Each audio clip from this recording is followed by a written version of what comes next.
المكرونه بتلزق منك وبتعجن. من النهارده مش هتلزق معاكي ولا تعجن تاني ابدا ابدا باذن الله.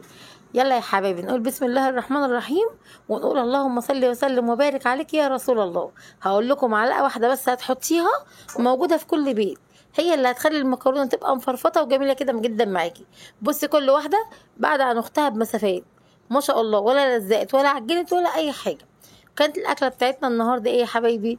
زي ما انتم شايفين معانا، كنا عاملين مكرونه بصلصه وكبده بالرده، وكنا عاملين شويه مخلل كده. ادي هي دي المعلقه اللي بقول لكم عليها، معلقه خل صغيره في قلب الميه، بس كده بس كده.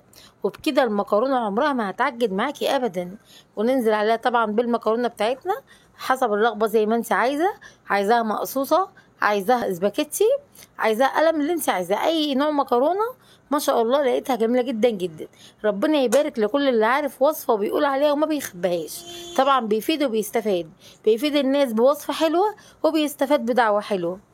يلا يا حبايب قلبي نقول اللهم صل وسلم وبارك عليك يا رسول الله. سلقنا المكرونه زي ما انتم شايفين. معلش عمال يحصل جنبي كوارث فانا مش مركزه معاكم، ثانيه وراجعه لكم. بس يا حبايب قلبي معلش بقى، ادم مسلم لما بيحضروا في مكان لازم يحصل كوارث معانا. بس رحنا طبعا ماسكين المكرونه غسلناها ورجعناها تاني.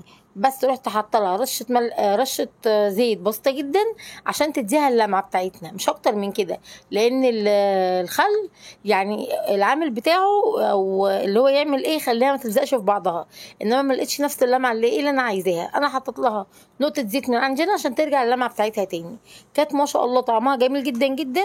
ولحد اخر المكرونايه ما لزقوش في بعض ولا اي حاجه. المكرونه لما بنسيبها شويه بنلاقيها لزقت في بعضيها لحد اخر حاجه، قسما بالله ما لزقت خالص.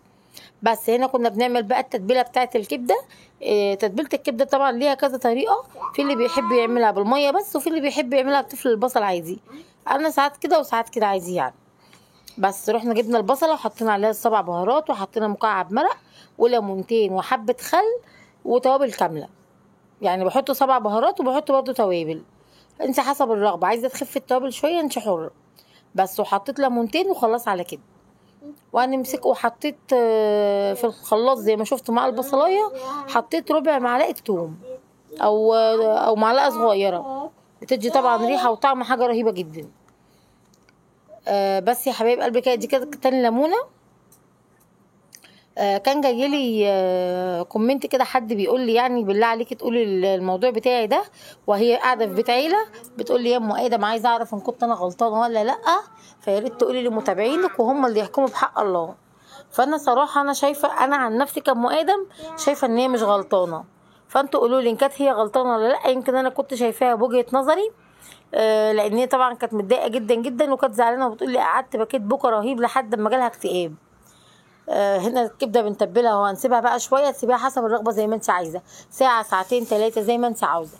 وهنا بقول لكم انا جايبه المصفى دي بعد ما تبلتها، هفضي الكبده كلها في قلب المصفى واحط من تحتيها حاجه عشان اللي هينزل من الكبده ما تشربوش تاني او نبقى قرفانين من شكله، لا ينزل بقى من المصفى.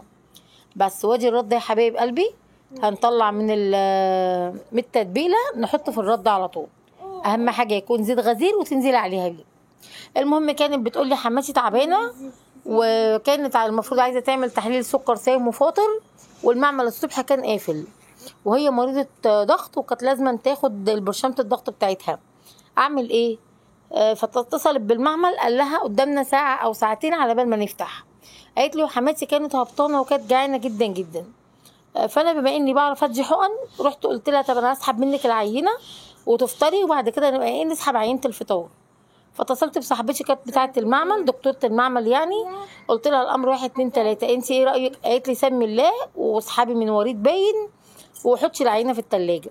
عملت كده بالطبع والحمد لله عدت على خير، وحماسي فطرت، وبعد ما فطرت سحبت العينه التانية بتاعه الغداء. لما سيلفي جه ما شكرنيش وقال لي تعرفي لو كانت امي حصل لها حاجه انا ما كنتش قعدتك في البلد بحالها.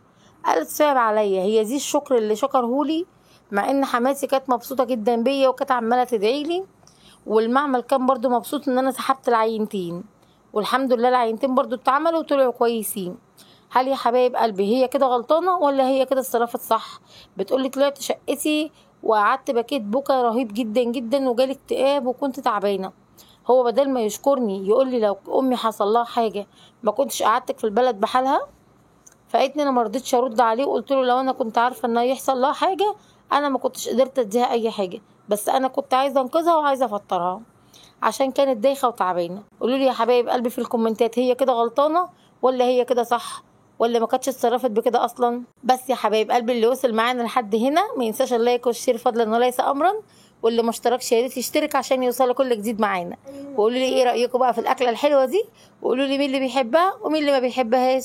انا بفضل اكل الشارع زي ما قلت لكم، ولادي بيحبوا اكل الشارع وانا مش بحبه، فبفضل بدل ما نجيب من الشارع انا بفضل اعمل اكل الشارع في البيت. اول ما قالوا لي كبده برده جريت عملتها على طول. اشوفكم على خير ومع الف سلامه.